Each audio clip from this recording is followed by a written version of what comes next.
Hi, everyone, and welcome to our continuing series of overviews of the Prima Materia wines. I'm Pietro, owner and winemaker, bottle washer at Prima Materia. Our vineyard is up in Lake County, but our tasting room is in Oakland, near the Berkeley border in the Temescal neighborhood. When we get a little bit less COVIDity going on, we encourage you to come and join us. We are doing 4-bottle delivery for free in the Bay Area, though, if you're interested in trying any of the wines. And today we are going to talk about Barbera. Pretty interesting grape with a really unique history in California. Just for information's sake, though, we have 12 acres up in Lake County. We grow all of our grapes up there. I spent half my year in the vineyard and then half winery, tasting room, etc. So I've got firsthand knowledge growing this stuff. We grow 3 different clones, all of which are a little bit different. Harvest them, treat them separately, then combine them in the bottle to age. If you're not familiar with Lake County, we are the next county north from Napa. In fact, if you drive up Napa Valley, heading to the north towards Calistoga, you have 2 mountain ranges that form the valley. And in fact, those 2 mountain ranges continue up into Lake County. So on our handy little map here, Napa County border down to the south, Sonoma County, and then Mendocino. Those 2 mountain ranges continue, and just like in Napa, they kind of define what Lake County is as well. Generally, we're at a little bit higher elevation, and we're in a fairly warm area, but our vineyard's at 1,500 feet, and I think right now grapes go all the way up to 3,000 feet in Lake County, even higher than Napa. So that has a lot of moderating effect, and there are lots of different soil microclimates, weather patterns. We have a million-year-old lake right in the middle of the county that defines a lot of weather patterns on its own. So really unique area. Barbera does well up there. It's something I would like to see planted more often. A bit of background though. Barbera is the 3rd most planted grape in Italy, behind Sangiovese, or 3rd most planted red variety, I should say, behind Sangiovese and Montepulciano. Barbera has some peculiarities to it though.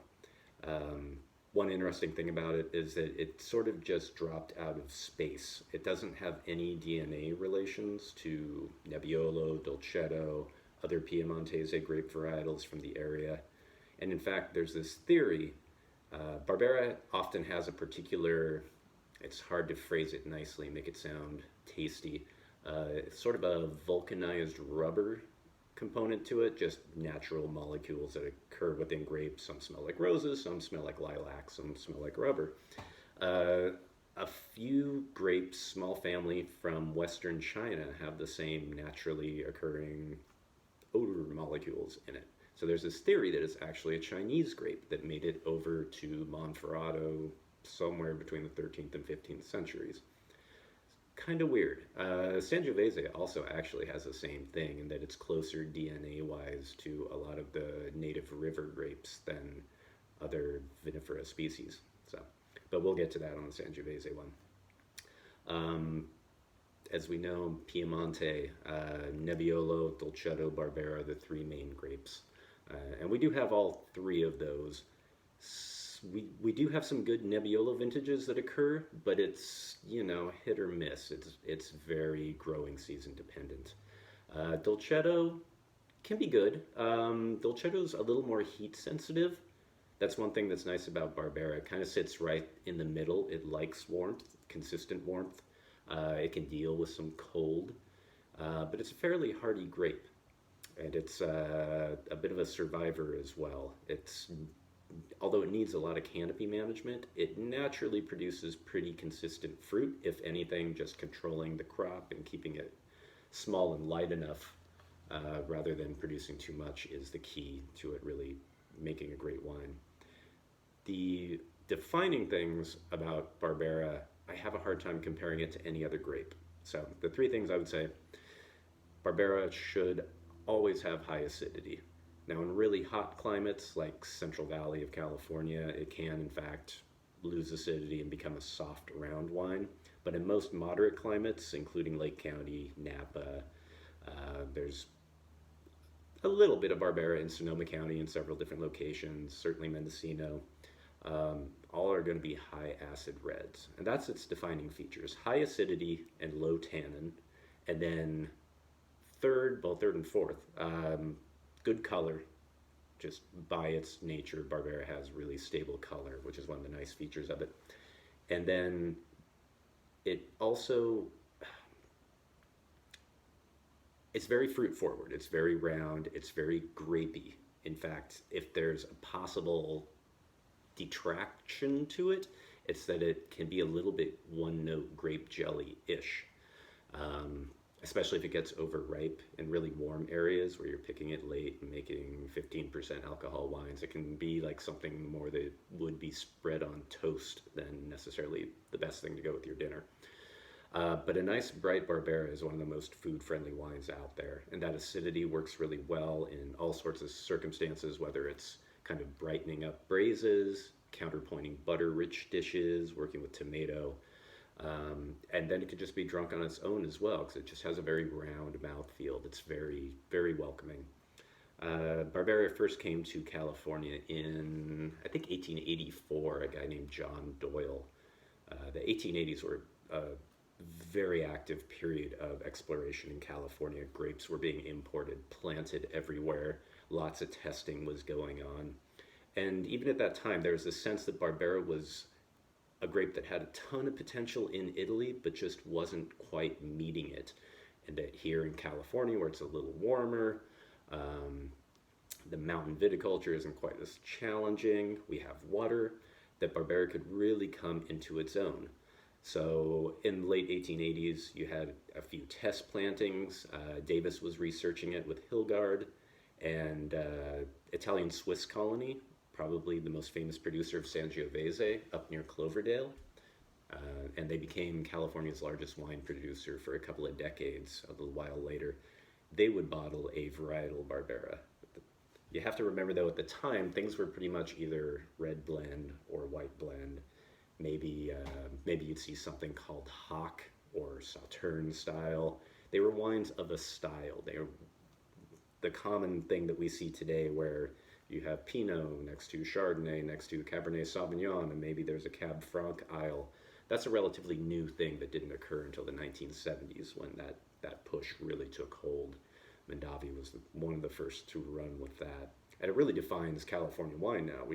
You have red blends, but most things, if you go to Safeway, they're listed by varietal. That wasn't always the case. So you had these early explorations of Barbera, and it was always out there, promising but never delivering. Great color, very friendly fruit qualities, food friendly.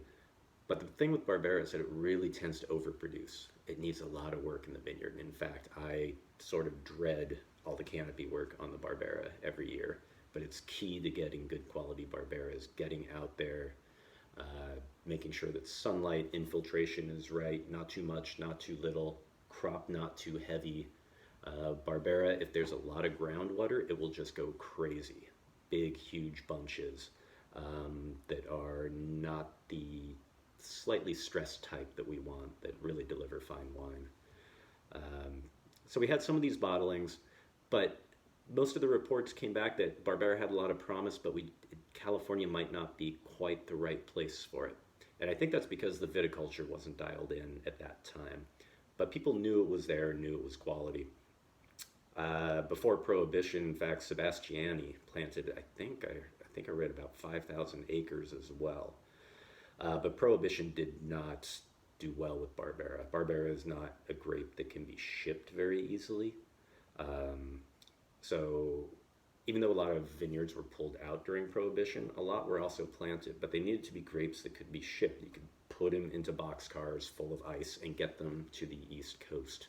Barbera is very thin-skinned. It's very juicy. In fact, when we crush it, it's one of the juiciest things every year. It's just the grapes, they're very thin-skinned, and I can't really say it more literally than that. Unlike something like Aglianico or our Sagrantino, you can barely pump that stuff. Very thick skins, very little juice, not abundant liquidity to it. The Barbera is different. Uh, kind of made a little bit of a comeback after Prohibition. There was a period in the 70s when Gallo was promoting its planting out in the Central Valley, and they put in about 20,000 acres because you could add it to a jug blend. It kind of has a red blend flavor to it, very much on the plum spectrum, some blackberry, maybe some raspberry. Boysenberry describes it pretty well. Just very juicy, very like fruit juicy in a good way. Um, but real Barbera, like varietal Barbera, goes back to, in the modern era Amador County. So Montevina, I think, had the first real varietal label after Louis Martini's in 1954. I think that was in 1971. Those vines don't exist anymore, and now the oldest Barbera vines in Lake County are Dick Cooper's up in Amador as well. And Amador does really well with Barbera. Very similar to Lake County, same elevations. If you think about California, we just happen to be on the west side and they're on the east side. The soils can be a little bit similar, acidic, volcanic, like we're on. The mix will be a little bit different. They're closer to granite than we are, which makes for some really interesting wines out there too. But Barbera is very adaptable. That's one of its virtues. It can actually, it's one of the few grapes that can tolerate a lot of salt in the water as well. I can't think of another grape actually that can take as much, which becomes important in certain areas with a lot of salinity. What else can I say about it? Current acreage in California, Grenache is, or I'm sorry, Barbera is comparable to Grenache. I think they're both at about 40,000 tons harvested per year, which puts it like number 6 or so on the California red varietals. That's about three to four times the amount of Cab Franc that's in California at the moment. So it's out there, but you don't necessarily see that much of it labeled varietally. It's something that blends well. A lot of that can be out in Central Valley areas where tonnage is mixed, you know, it goes into bulk reds, so through no fault of its own. Yeah, and we now have the Barbera Festival that's been running for 6 or 7 years up in Amador County as well. So it was actually Dick Cooper's place a couple times, where you can taste 110 different Barberas by California producers, which is pretty amazing that there are that many. And you can handle it differently too. There's the very light and bright, sort of modern glue approach. Barbera is something that even the old days, the Italians would say that it has to hit 14% to be a good drinkable wine. That's the point where it's really searingly high natural acidity starts to back off and you start getting the ripe fruit flavors. So there is some truth to that. I know the modernists kind of ruined high alcohol wine, but you have grapes like Nebbiolo was always 14%, even 120 years ago. Barbera, if they could get it there, it's the Sagrantino. These are all grapes that naturally gravitate towards that higher alcohol framework through no fault of their own. It's the nature of the grape. With Sagrantino, you're waiting for the tannins to ripen up. Nebbiolo, same thing. You can find 14% Nebbiolo that's 120 years old. Well, you can't find it, but if you could find it, it would be. So don't fear the ripeness factor. There are many other things: weather, climate, elevation, crop load. All those things affect those final numbers. Don't be biased with it. For our Barbera, we have 3 different clones planted. Ironically, the first one that we planted in 1998 was Clone 02, which in the California trials back in the 70s, it was determined, and there weren't as many choices back then, there were only a few clonal types possible, that it was the worst performing one. And they talked about how huge amounts of bunch rot, monster bunches, all sort of compressed, all these problems with it. And lo and behold, at our place at 1,400 feet, it's the opposite. Everything about it is the opposite of what they found in over-irrigated Lodi in the 70s. Tiny berries, tiny bunches. I actually don't drop any fruit in that block at all. Very spicy. Because the bunches are open, they can actually take a little bit of rain, hopefully just not too much, because Barbera is thin-skinned, but it's not going to bunch rot from the inside. Very spicy, very pomegranate fruit. In those trials in Lodi, they were getting a very different fruit profile from it. Again, vine age, what is your field culture? What are you doing if you irrigate? What are you doing with that? How much water is naturally available to the vines? That could have been at an elevation of 2 feet above sea level. So at 1,500 feet, it's going to act very differently. So it's actually, as that block is hitting 22 years now, it's very low production. I wish we could get more out of it. Typically, Barbera is a heavy producer, and that's one of the problems with it. You got to stay on it in the vineyard. And it's very droopy vine. Some vines are very vertical. They'll just naturally grow towards the sun. Grenache, Mourvèdre, Negro Amaro, Sagrantino, those are very vertical. Those can be head pruned, head trained, and they're just gonna like have a nice halo of vertical shoots. Barbera is very down growing. Dick Cooper's planting up in Amador County. I've been up there, I've talked to him. It's head pruned. I am not a supporter of that myself. So we don't do that. We're on a California sprawl trellis, which is just kind of creates a naturally cascading V with the idea that you get dappled sunlight where the grapes are, and then the canes kind of wrap over it with the leaves. Barbera has small leaves and often very long nodes in between too. So when you're working in the vineyard, you have to take that into account. If you have big bushy leaves that create a wall of shade, then you have to handle that very differently. That's closer to something like Negro Amaro or Grenache. The second clone that we have, I think, is clone 09. The first one, very pomegranate, like very bright, great phenolics to it. The other block in the back, the 09, is much more blackberry. It's much more reductive. It has more of that sort of leather, possibly rubber tone to it, just naturally, which works out really well, in fact. We have a third type, a new clone. It was the last thing I planted. Clone, I can't remember if it's 11 or 13, but it almost smells like Cab Franc. It's purple cassis, black pepper, very bright, very aromatic, very different than the other two. So now that we have all three coming together in the bottle, super happy with how we're getting these different dimensions and hoping that we get some layering in there. And true to that, I'm pretty sure that our approach of harvesting the different types separately, fermenting them separately, the older pomegranate fruit one I like to do very cool and try to maintain all of that forwardness. The more boysenberry, blackberry type, go hotter with it. And because Barbera doesn't have a whole lot of tannin, I like to bring up some of that seed tannin. So it has a little bit of grittiness on the finish just to sort of support all of that roundness. Otherwise, it can just get too juicy, man. It can be like it can get like super Welch's with a little bit of vodka kind of experience. So being able to get some earthiness in there, a little bit of whole cluster is not a bad thing. I know that's all the rage right now, and we'll go up to 50% whole cluster on some of these.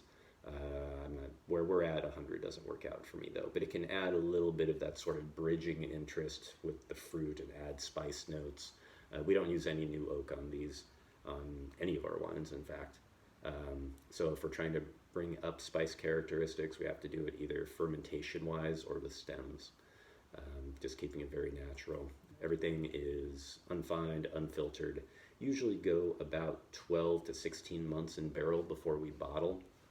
There's a point when Barbera is maturing that all of a sudden it has this really raw acidity, and at month 8, month 10, it's just it's still very angular, like it's a 90-degree angle kind of thing. And then all of a sudden, month 12, 14, 15, depending on the vintage, cooler vintages can take longer, it'll just suddenly relax. And then, it's time to bottle. Fruit is still great, but it has just sort of this extra earthiness coming out. The acidity's receded a little bit. And that's how they used to make it, 100 years ago. You hold it in bulk in a tank until the acidity starts to soften, usually at about 12 months. It wasn't necessarily rocket science. But this sort of full ripeness, dark fruited Barbera too, we have to remember this is a new invention. Even in Italy, before 1980, 1976, I can't remember if that was when Bologna, or the other guy did the first vineyard-specific Barbera bottling. But a lot of the old Barberas, they wouldn't even finish malolactic fermentation because the acidity was so high. A lot of Italian Barberas were spritzy. They were slowly fermenting in bottle a little bit from secondary fermentation. That's what happens without crop control, without actually physically going into the vines and making sure that light and all of that is like it should be. So good Barbera takes some work, and most of the Italians will agree with that. But bringing it to California, I'm glad to see that it's finally getting some of the respect it deserves. It is a little bit finicky, but the end product is worth it for me. Again, it is probably our best-selling red. It's a great introduction to Italian wines for beginners because it's friendly, but it has some of the earth components, some of the acid components, some of those old world elements that you're just not going to get in California style Cabernet or something with a lot of oak to it. And we don't do it, but Barbera can take some oak also. It's very low in tannin, and it likes to have a little bit of spice addition somehow. So in a sense, Barbera, although we're very retro and sort of neoconservative with what we do wine-wise, Barbera is something that in a lot of ways was saved by the modernists. French oak barrels changed the face of Barbera in Italy as well. So drinking-wise, great with food. Great on its own. It's just juicy enough, just round enough.